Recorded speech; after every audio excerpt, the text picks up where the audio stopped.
afternoon again, everyone. I hope you have enjoyed your duck today, if you had the duck. It's very nice. Welcome to the John Cain Lunch for August 2024. I'd like to start by acknowledging that we are gathered today on the lands of the Wurundjeri Woiwurrung people of the Kulin Nation, and pay my respects to elders past and present, and to any Aboriginal or Torres Strait Islander people in the room today. To those joining us from home, I extend my respects to the elders of the land from which you may be joining us, and acknowledge that it was land that was never ceded. I'm delighted today to introduce my friend Kos Samaras, who's going to, well known to all of you, I'm sure, as evidenced by the great turnout we've got here today and online. Kos, of course, runs Redbridge, is a former secretary here of the ALP in Victoria, and is one of the most, I think, switched on and incisive observers of the changing nature of our country and what implications that has for our democracy. Please welcome Kos to talk to you about the Disruptors.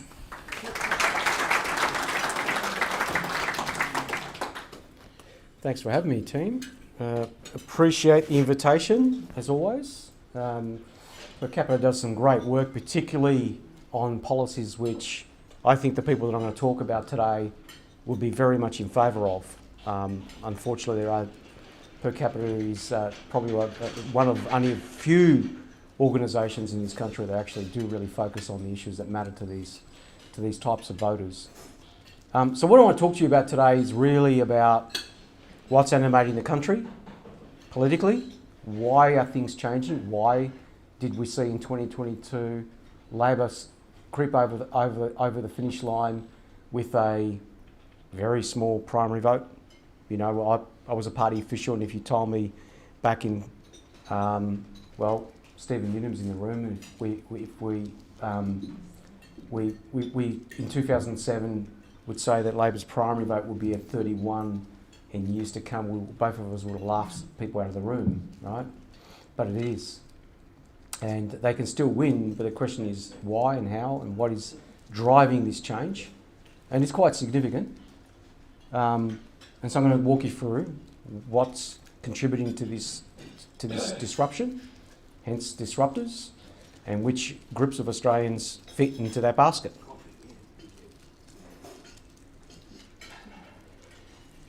I'll just...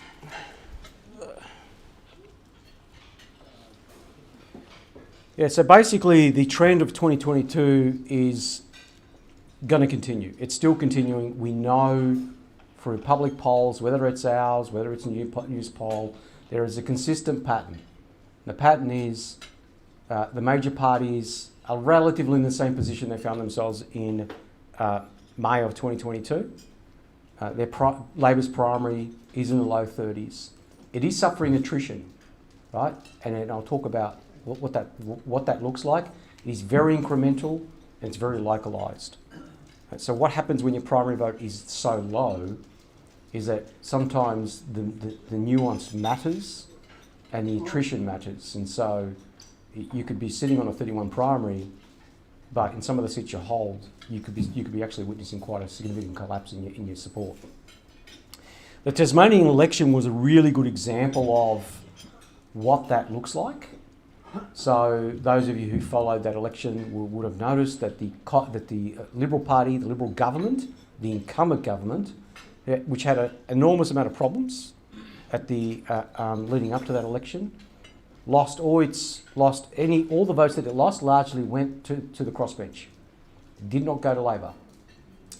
And that's a sign of things to come. We could see these patterns across the country where the two major parties are no longer feeding into each other. Whenever they hemorrhage to their flanks. At the Victorian state election, for example, the coalition in the eastern suburban seats lost a lot of ground. Labor's primary didn't move. Coalition lost to its right flank. Right? Coalition support base in Victoria right now is in the high 30s, and it's a result of that base coming back. Again, Labor's losing votes, but to its left flank. Right? And we're going to see a lot of that going forward. And driving that obviously are the two generations I've got listed up there, and that's Gen Z and Millennials. Now, I'll quickly touch on what we can't really focus on generalising, 20, 30 years of people being born in this country or born globally. But older millennials have more in common with Gen Xers, younger millennials have more in common with Gen Z. Overwhelmingly, these two generations are experiencing a life that is drastically different to older Australians.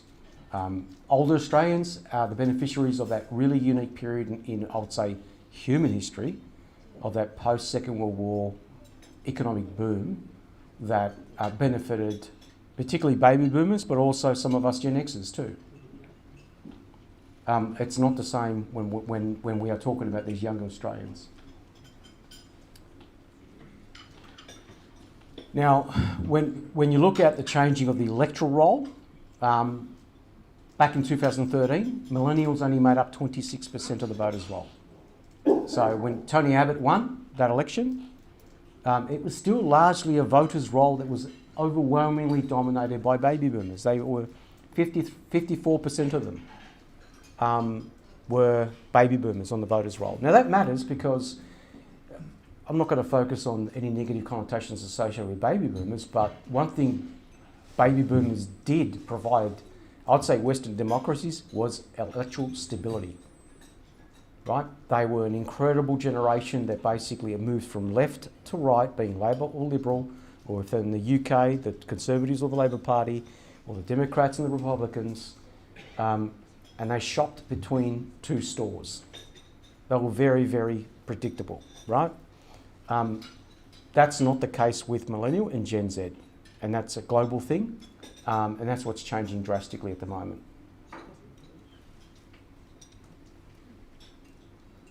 So when you look at in 2024, where 47% of our electoral roll is made up of Millennial and Gen Z, only 52% of them identify, as in their values identify, with a registered political party in this country. 48% would state to us they have no connection with anything that is registered on the ballot paper. Contrast that to the baby boomers, who are now down to 32% of the voters' roll, and 71% of them can identify with something that is registered on the ballot paper. Right? So boomers were great for stability in our democratic system. Gen Z and millennials are driving the instability that we're all witnessing, and some people are writing books about, and some people are incorrectly writing columns about, some people being journalists.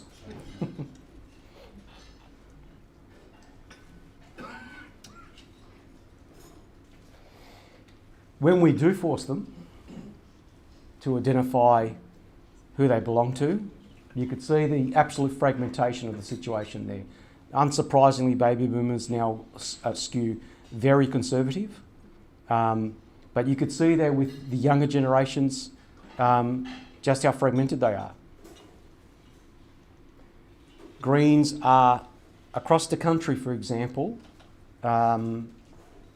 chomping at the heels of the Liberal Party when it comes to that generation. That's not something that we saw 20 years ago. 20 years ago, people between 18 and 34 years of age were not, 20% of them were not voting Green. That just wasn't happening. But it is now. In Victoria, the Green vote amongst this generation is the same as the Liberal Party vote. Sorry, the coalition vote, not Liberal Party vote. The Liberal Party vote in Victoria is lower than the Green vote amongst this generation. In Queensland, it's a little bit higher, so the coalition's sitting on about high 20s, but the Greens are in the low 20s in Queensland. Right? Explains what happened at the federal election where they won 3 federal seats. I would expect more of that surge to occur in Brisbane at the next state election, in particular the next state election, where a lot of young progressive voters in the inner parts of Brisbane have know that this government, this Labor government, is on its knees and is going to vote in a very big way for Green candidates. So I expect the Greens to really bag a bunch of seats there. But the LNP is going to have a really great day when it comes to that election come October. And that's because in Queensland, unlike Victoria, metro versus rural divide matters. So the LNP only hold 15 truly urban federal electorates in the country. Labor only holds 15 truly regional rural electorates in the country. The divide has never been so stark. So in Melbourne, almost, I think the Liberal Party's only got 2 federal seats left that are truly urban. So the tribe is kind of there, but it kind of isn't. So Deakin and Menzies. If they lose, in all the analysis that we've done, the only 2 seats that we could see that the coalition may lose at the next election is Deakin and Menzies. Why? We'll go and have a look at those electorates. They basically have got very high levels of high education, high numbers of people who come from professional backgrounds, fairly diverse now, and that mix is a toxic mix for the coalition. Flip it around to regional electorates where very monocultural, not diverse, poorer and suffering economically. Those electorates are going Conservative, and they're going Conservative in a very big way. So at the next federal election, I expect states like in Tasmania, where we have already the Labor primary at a state level down in the 20s, the situation to replicate itself at a federal level, and lions may indeed fall on the coalition's pile. Equally, you go to New South Wales, anything that is regional New South Wales may, and I put a big may, be in trouble when it comes to from the Labor perspective. So seats like Robertson, Gilmore, anything that's outside of Sydney will be under pressure. If the situation get worse, we could see a scenario where seats like Werribee and out of Western Sydney, which was the most mortgage-stressed electorate in the country at the last federal election, something's going to happen there because the situation's not gotten any better, right? So it's very, very, very, very unpredictable at the moment. But the urban regional divide matters. The more urban the state, more likelihood you're going to see a more left-wing coalition of seats. So yes, Labor could have a low primary in Victoria, but what you'll find is it will have overall, it will hold most of the urban electorates. Versus in Queensland, where a lot of the electorates are outside of Brisbane, the LNP does really well. The other thing that's obviously changing it is the Asian diaspora. Indian and Australian migrants are probably have had the biggest impact demographically in this country since we decided to turn up here and occupy other people's lands as white people. So the situation is, as you could see, the stark contrast in terms of growth. The Indian diaspora in Victoria is the largest. It will be close to 1.5 million in the next 5 years, 5 to 10 years, sorry, and it's only going to increase. That matters because if at the moment 85% of those who identify as belonging to this group of Australians vote Labor. So this is Labor's new base. And this is why Labor does well in a seat like Greenway, for example, in Sydney, where on paper, Labor should lose it. But it's not, because it's been offset by this group of Australians. At the last state election, the state seat of Melton, you know, in 2018, because I belong to the Labor side of politics, nearly lost the state seat of Melton. It was recovered, not because of what the Andrews government did, but because during that 4-year period, 6,000 Indian Australians moved into the electorate and jumped on the voters' roll. And they do jump on the voters' roll because they're also the highest educated migrant group in the country. 80% of them over the age of 18 have got a degree or above qualification. So that's why you find them in all your hospitals and your aged care facilities, and that's why they'll probably be operating on all of us one day, right? They make the country tick when it comes to health. The Chinese diaspora, I think Morrison really stuffed it up for the coalition. This group was more likely to be a very significant cohort for the coalition, in the years to come. They were already creating major problems for Labor, and then Morrison's political conduct during the pandemic and just afterward cost them dearly. And we could see the results of that in seats like Bennelong, Reid, Aston, and the reason we're talking about Menzies and Deakin going down is the same reason, right? So whenever you see a high number of Chinese Australians from the mainland, not the diaspora, so not Hong Kong, not Thailand or anything like that, but from the mainland, they are generally very bad news for the coalition. And they are to this day. Now, the coalition would still win Aston back because it's consolidating its base in many other ways. So, what is the number one issue? Cost of living, 1, 2 and 3. 3 million households last year experienced some form of food anxiety, food insecurity, according to Food Bank Australia. 2 million households experiencing mortgage stress. About 9,000 household borrowers every month right now are moving from the black to the red.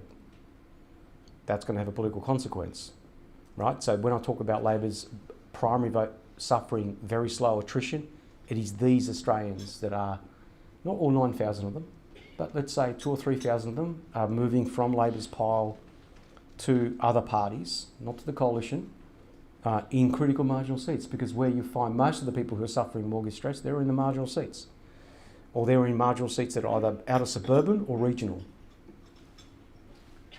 70% of renters are experiencing some form of stress.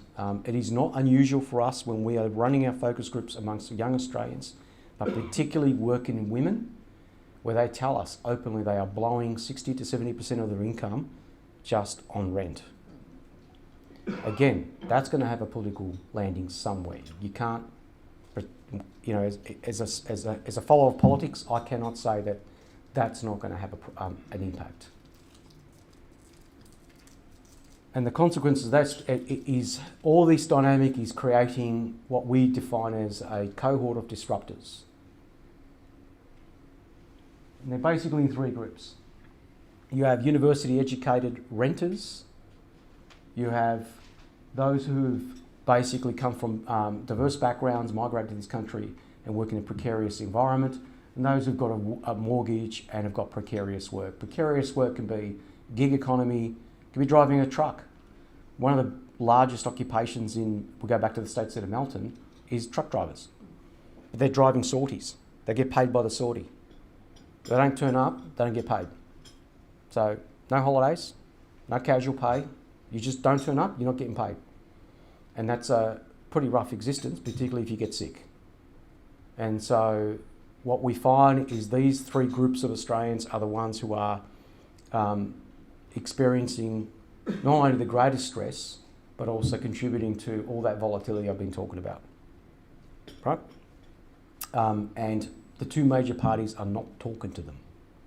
So they are overwhelmingly represented in the 5.2 million Australians that voted for something other than the two major parties at the last election. I expect that number to be close to 6 million whenever Anthony Albanese visits the Governor's House.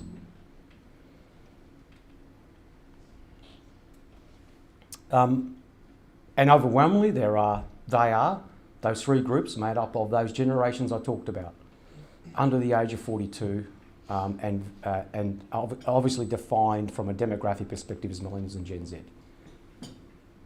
What's driving it?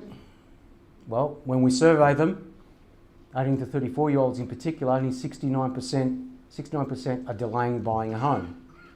There's some figures that are coming out this week where basically some of the large development companies out there are going to report significant losses, and driving that is not just supply but demand, because young people cannot afford to buy, full stop, even in growth areas, which is a problem. They're delaying medical treatment. Okay, might matter if you're 18 to 34 years of age, but sooner or later it's going to catch up with you, right? And of course, the big one, not having kids.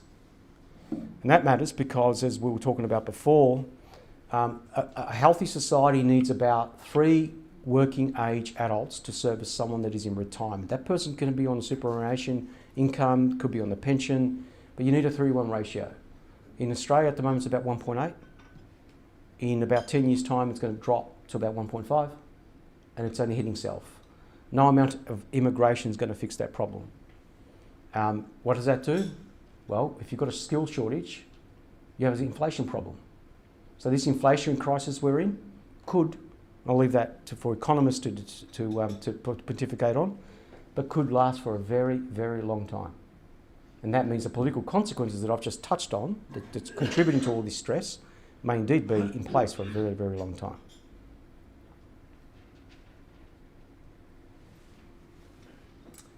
So this generation, when we survey them and we ask them about what do they trust, I think you're not surprised, many of you, that they don't have much, they're not big fans of mainstream media. Right? And they don't follow news as we think they do on social media either. So when you interview a lot of young Australians, particularly those between 18 and 34 years of age, they will tell you, yep, I've grabbed most of my information from online, but on sources that I like. So what I want to emphasise is that, and the thing that really annoys me online in particular, when people say, oh, the Labor Prime is collapsing because of the Murdoch press. They're not reading the Murdoch press. They're not in the same room. They're not in the same paddock, right? No, these young people that are not voting for the major parties are actually following different sources of news, which could be a podcast channel, could be, I mean, Joe Rogan is the most popular podcaster worldwide, and a lot of young people are influenced by the content that he streams. Sometimes it's left, sometimes it's right wing, right? But they follow it. The same applies with other influencers, as you like to call them. A lot of the work we do with corporates in this country, for example, their advertising budgets, so some of you would have noticed that the free-to-air TV stations have recorded massive drops in advertising revenue. Yeah, because corporate Australia and corporates around the world have woken up to the reality that it's not how you influence the market anymore. You've got to actually spend your money online in channels which are trusted by smaller and smaller tribes of people. So it's a very fragmented advertising market out there.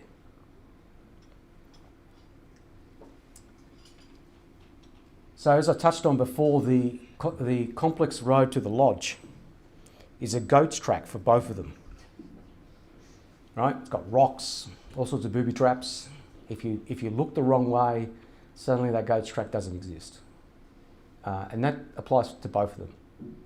It's at the moment a lot harder for the coalition, but like we're discussing that before about, it's probably a 70% chance of a Labor minority government at this stage. But I wouldn't discount the reality that we could see the coalition end up with a majority of seats, but not 75. But I wouldn't discount the reality that suddenly the dam breaks and Dutton finds himself over 75 seats. That's a possibility. It's because of these groups of Australians that I've talked about. They have no brand loyalty. They do not identify in terms of their values with any political party that is registered on the ballot paper. It depends on what their lives are like come May of next year. Let's assume that's when the election's going to be on.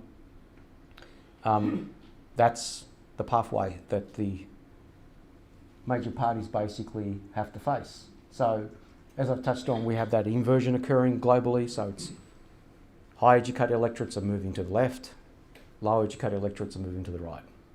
We see that in the UK, we see that in the US. It's definitely a thing here. And it's a problem here for the Labor Party because it's institutionalised itself to think that its base is in the suburbs, the outer suburbs, growth areas, low-income communities, and that's changing rapidly.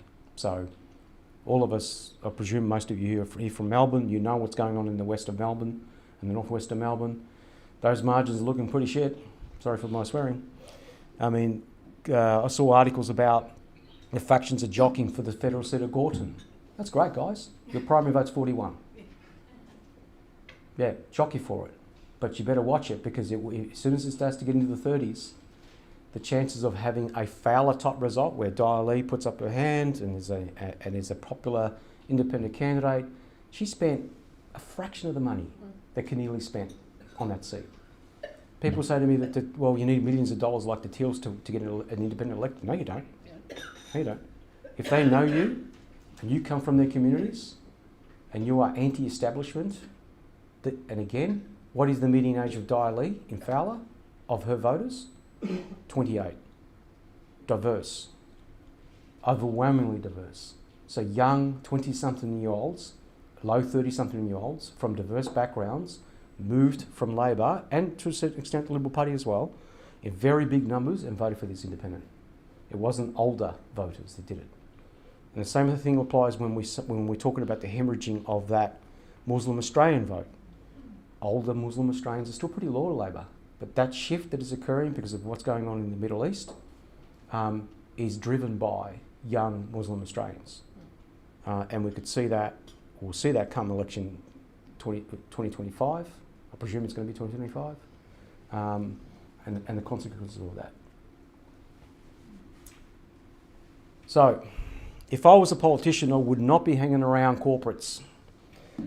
Would not be standing next to the CEO of Coles, especially if the CEO is promoting a warehouse where there's just full of robots and making things efficient.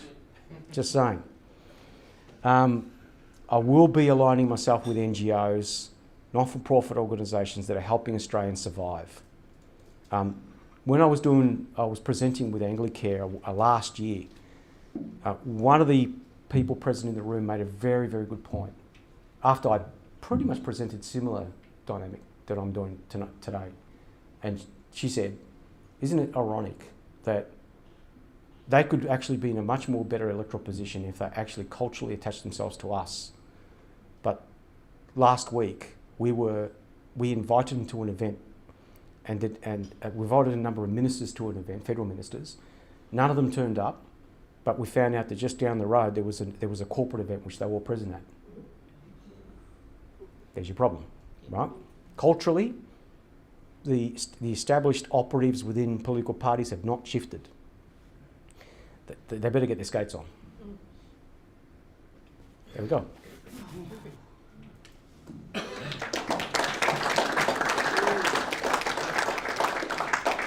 right, I'm coming up to be traffic call. Excellent. Who's got the first comment or question for Kos? Max. Thank you. That was terrific. Just wait for the mic so our friends at home can hear. Thank you for that. It was very good, a bit depressing, but nevertheless.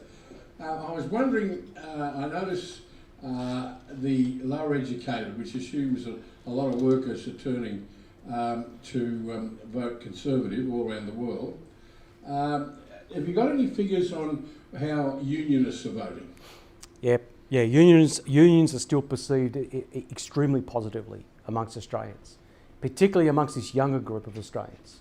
So, without revealing much, we're doing a lot of work in this space at the moment, but those who are suffering the most because of what they will define as corporatisation, being basically taken for granted at the workplace, have an extremely favourable view towards unions, particularly female-led unions. Right? Even the CFMEU news that's been bubbling along the last month or so has not impacted that perception, because they just expect it. So that's fine with them, because they think that the villain is not sitting on the union side. So yes, and also we do know that if you're a union member, the probability of voting Labor is much, much higher, because of course there is a conversation being had at the workplace that is one of a collective approach to viewing the world that steers these people towards a more Labor-minded voting sort of pattern. Yep.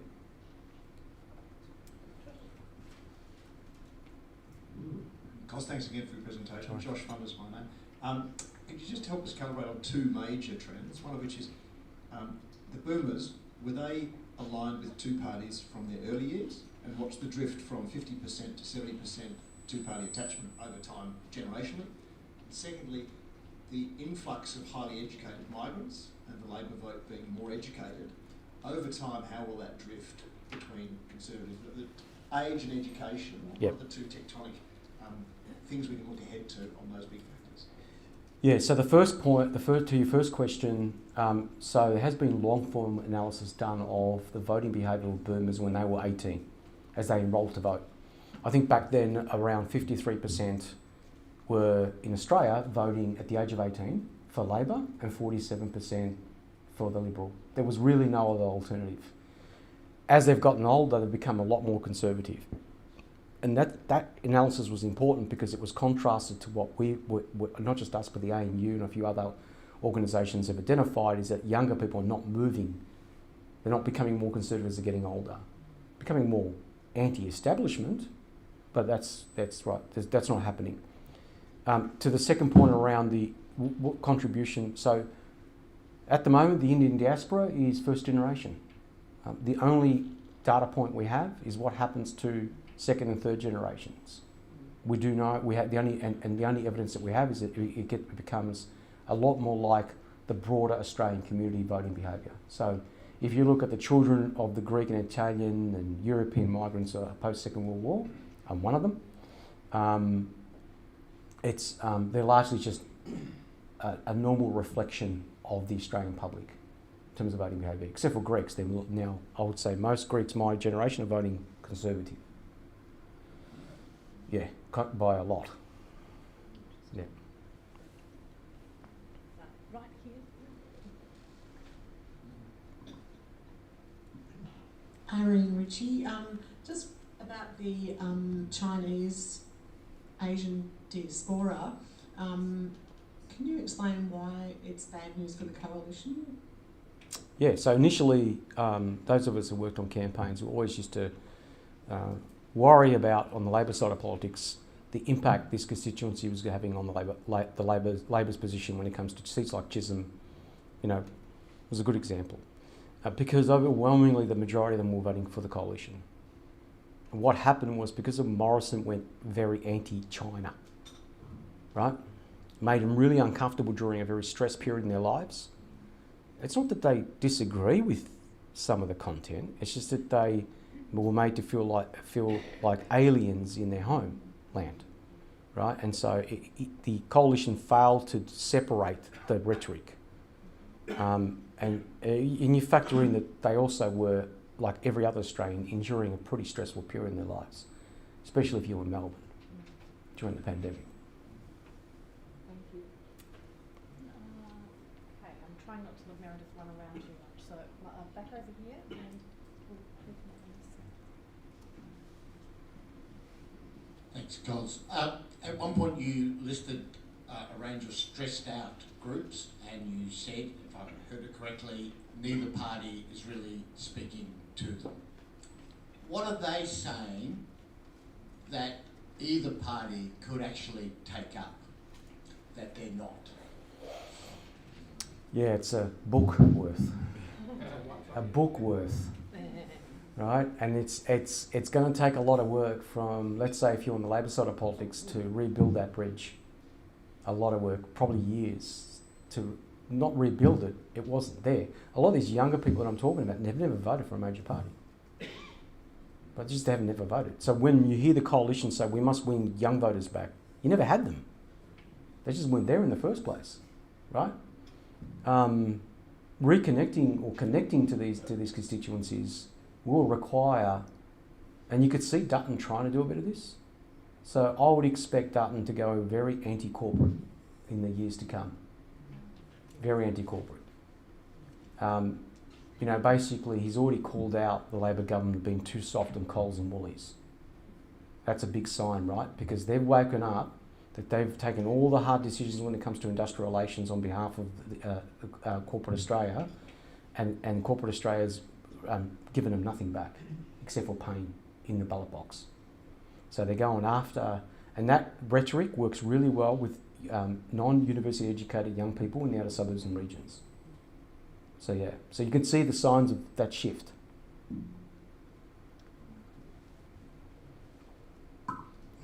Hi, Michael Prusco. Kind of two questions. So Dutton's style is really negative and not reminiscent of Abbott's approach, and that it seems to be working, and I just wonder why.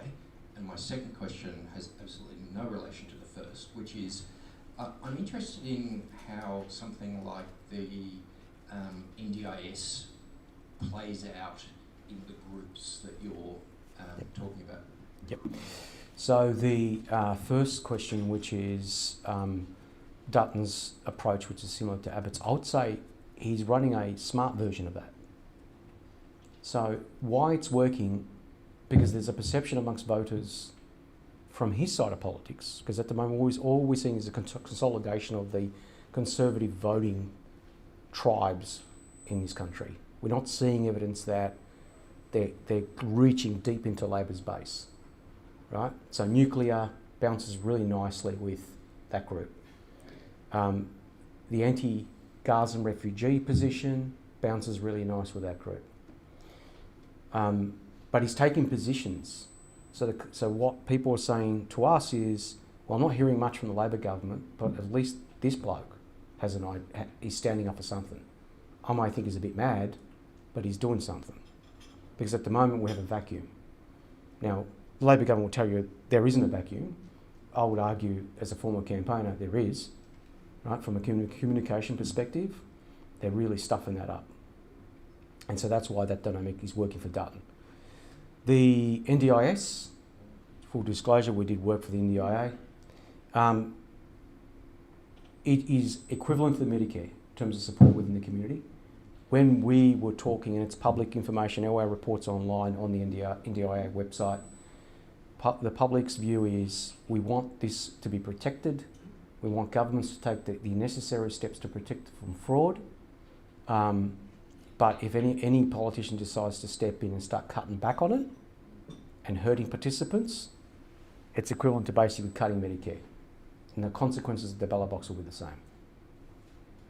Yeah, and it cuts across all demographics. I mean, this was conservative voters in northern Tasmania had the same view as progressive voters in Melbourne.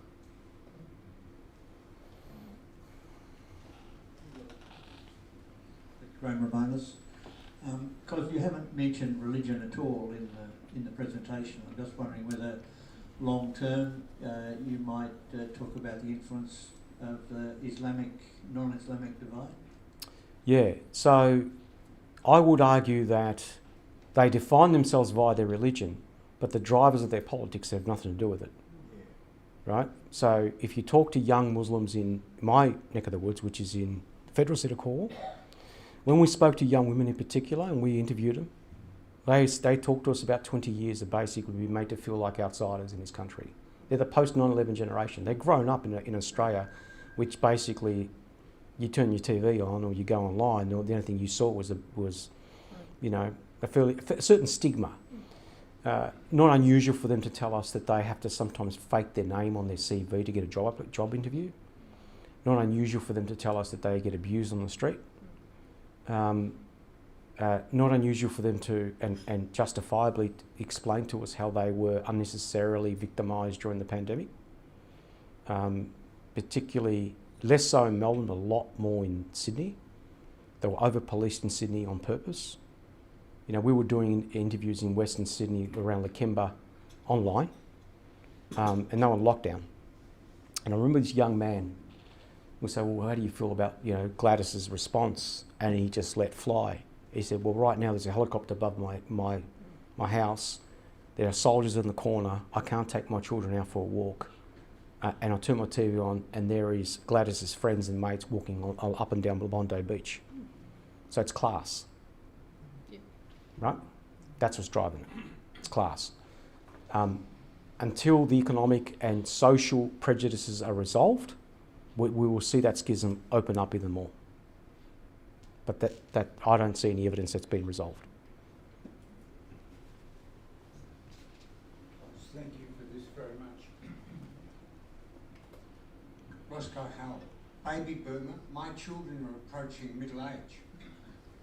Precarious work, student debt, no access to stable housing, no access to a career path. And I list that because in your slide, Complex Road to the Lodge, I think you didn't talk about one dot point, which is Australians want instability. Are these the people who are just peed off? Could you talk about that? Yeah, absolutely. So good examples, that first slide on the Tasmanian election, the two major parties in the last week came out and said, you've got to vote for us if you want stability. If you vote for any of these minor parties, you're going to get instability. It's no good for you. You know what the voters' response was? Fantastic, right? Great, right? And so the crossbench in Tassie is bigger than the Labor opposition, literally, right?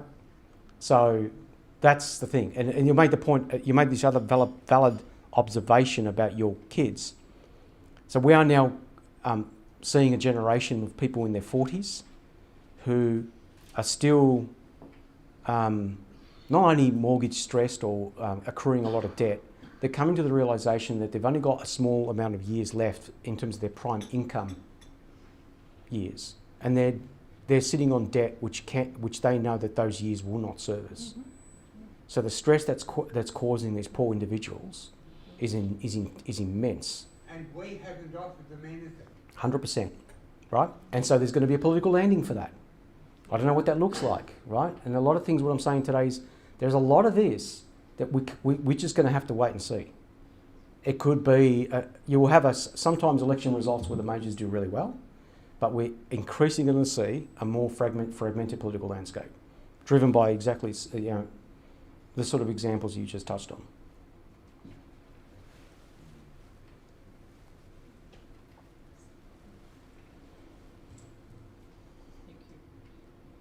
Romanis. Where does the debate in future sit with First Nations people and the Uluru Statement? Such an important thing we lost last year, and we can't just let it go. But within this fairly depressing situation for big issues like that, what's going to happen? Yeah, the referendum from day one. The campaign that was run was pitched away from the people that I've been talking about. Yep. And at the beginning of the last year, support for the idea was well into the 60s. I thought it was going to get up. What I didn't factor in was how appalling the campaign was going to be. Right? And it should have been focused on telling a story of hardship, of inequality to another group of Australians who may not experience the same hardship of inequality, but probably wanted to have that story told as well. So running a campaign that the reason we've got to vote for this is because of the same reasons you think that your life is hard. Now they'll say, well, why don't you fix my problem, right? Yeah. That's a challenge, but there is still light at the end of the tunnel when it comes to trying to get social policies like this progressed. But those in power who come up with the idea need to understand nothing gets won, nothing goes over the line until you speak to these people. Mm-hmm. I made the point many times last year. Many polls that we published, we copped all sorts of abuse, right? But we're just trying to tell people, like, I live in Melbourne's out of northwestern suburbs, there wasn't a single sign anywhere. Nowhere. It was a referendum desert. No one bothered to talk to them. That was the problem. You wouldn't know where to find it on the map. Nah. Right. The lugs will burst.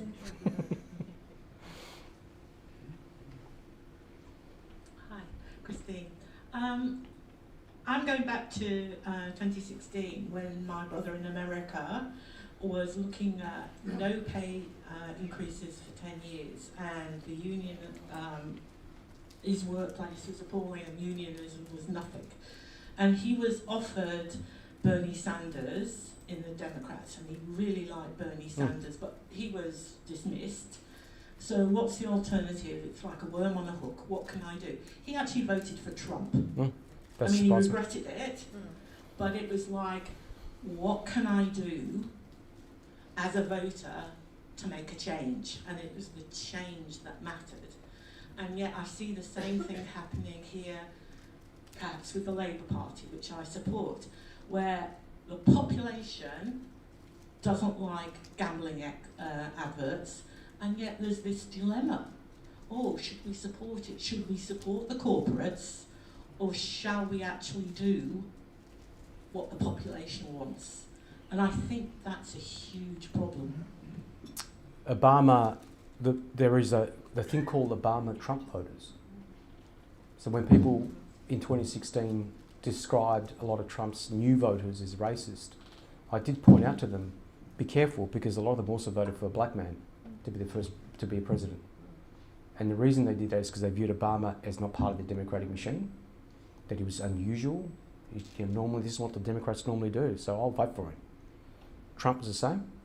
So basically, we saw the signs of anti-establishment voting cohorts emerge out of the US, and it's now progressed across the entire Western world. And I think that trend's going to continue. Yeah.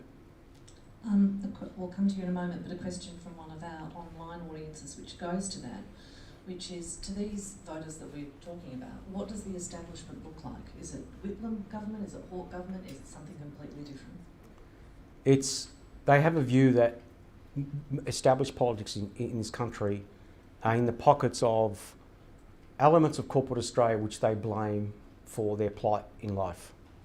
Now that could be their workplace, it could be HECS debt, it could be an inability to buy a home because things are just too expensive. Homes are basically treated like oil paintings these days, in a gallery.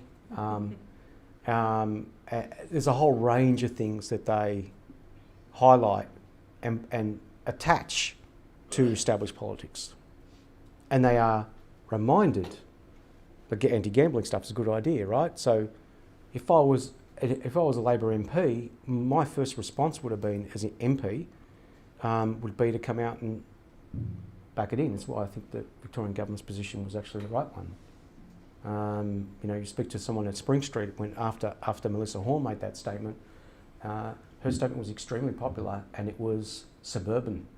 It was not inner urban, because all the pain's in the suburbs when it comes to gambling. Yeah.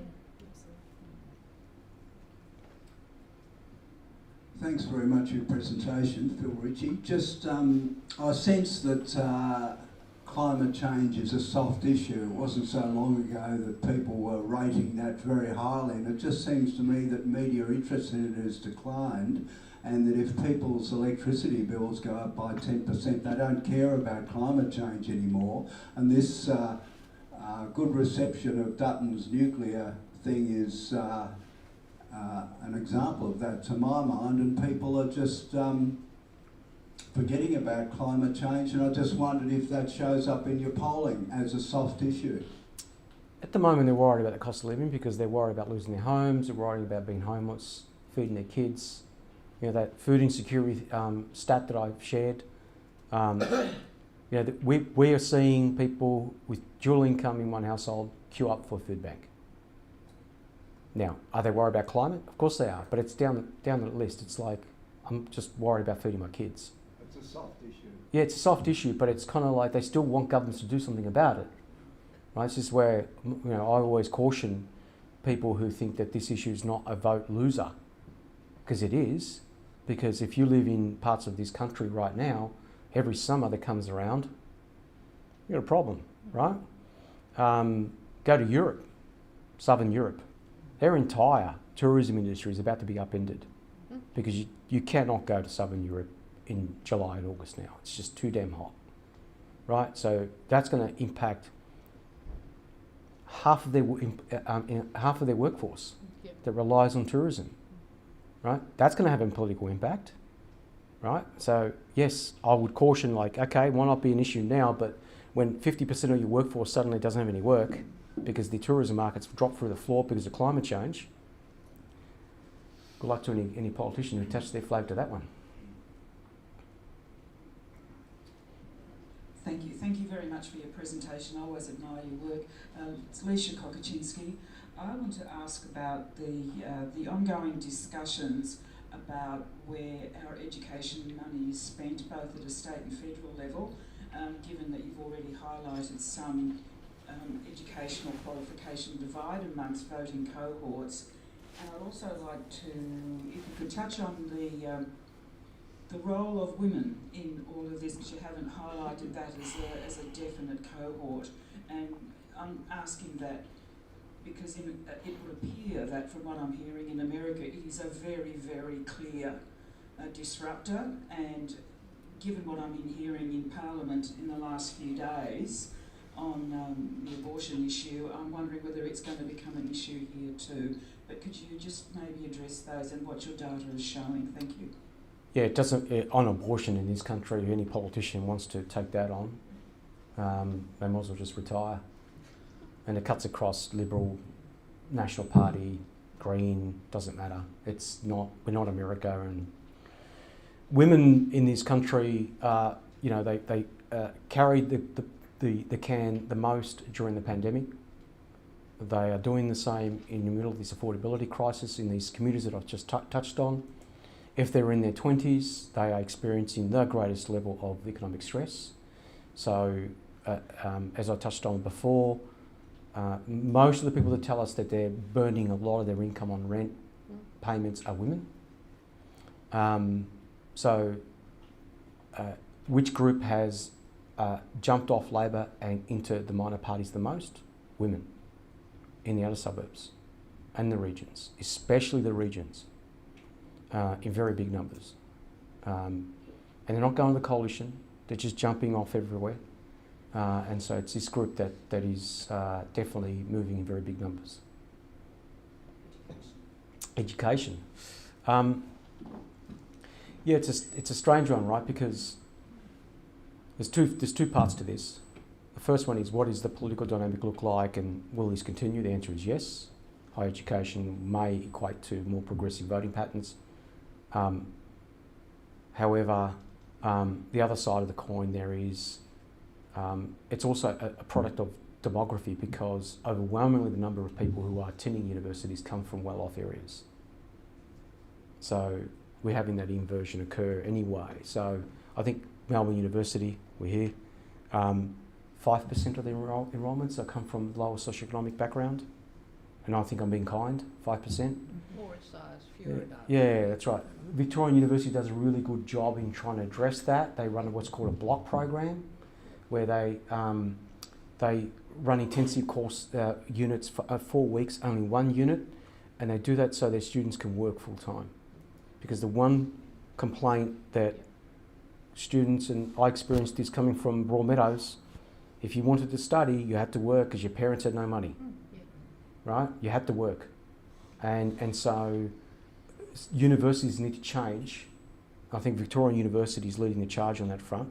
Their enrolment statistics demographically are drastically different to most other universities I've looked at because of that different model. But you can't pay the staff costs. Yes, it's another problem. International students, because the whole system depends on correct. money from international students. Well, then we go to also the reason why universities are depending on international students is because governments are not funding universities enough. No, the government and industry is not funding research and Correct, development. correct. So that the universities have to That's fund right. research and development over their own income, and they have to use international students To to prop it up. fund the things that actually produce growth in the economy. Australia David's wasn't got, nothing. no as one can usual. hear you at home though, because you haven't got the microphone. David's got No, I'm talking to myself. A quick question, I'll skip Yeah, any preambles or whatever. Is this we've lived through, and Labor signed up to it in the 1980s, we've lived through a neoliberal experiment. Is this the end of the neoliberal experiment? It's probably a manifestation of it. Yeah. No? Yeah, it's electoral consequences of it. Consequences. Yeah. And in how we react Yeah. to it. Yeah. Maybe Yeah. the end of the neoliberal Yes. experiment? Yes, We get it right. if we get it right. Right? Well, China might have that. This is a very extremely fluid time in our political history, and I do emphasise nothing that I presented is stuck in stone, that it will change drastically. And the bit that I really focus on is that lack of affiliation to any political party statistic. That tells me it could go anywhere. All right, we're going to wrap up with one last question from those playing along at home, potentially from our friends in the National Capital. Any comments on the upcoming ACT election, Kos, or Northern Territory for that matter? ACT, it's Green Labor, isn't it? Yeah. And with independents, I expect some independents to be elected. It is a unique part of Australia. If you're of the progressive side of politics, it's a good place to live, right? Conservatives not really welcome there. Northern Territory, the wild north. It's I think the Territorian Labor government's going to be in trouble. There's no doubt about that. But it's a hard place to poll. We polled it last year, and really the only numbers I paid any attention to were the ones coming out of Darwin, because anything outside of Darwin is really difficult. You've got a lot of remote communities, extremely difficult to poll, as the AEC have recently discovered. Thank you. No worries. Thank you. Cheers. Thanks so much. Yes, huge thanks to Kos. Could have kept this going all day, I'm sure. Fascinating conversation, and one we'll try to revisit between now and the next election. I think, as he said, this is going to be a pretty unpredictable outcome next year. But really important, and as Kos said at the start, supporting organisations like Per Capita that try to talk to those voters and try to think about what matters to them. We're not campaigners, but we try and do the policy work to back up some good outcomes. So next month we will be joined at the September John Cain Luncheon in 4 weeks' time. 4 weeks' time? Or has September got an extra Wednesday? Anyway, it's the third Wednesday. By the Honourable Kevin Bell, former Victorian Supreme Court judge, a human rights expert who has had a long career writing about housing and is joining us to talk about his new essay, Housing the Great Australian Right, in which he's trying to reframe it away from a dream that is increasingly out of reach and towards a fundamental human right for all of us. So do join us for that conversation under the auspices of our Centre for Equitable Housing. It's been lovely to see you all here this week. Thank you again for your ongoing support of our work and these conversations, which are so important. We've got a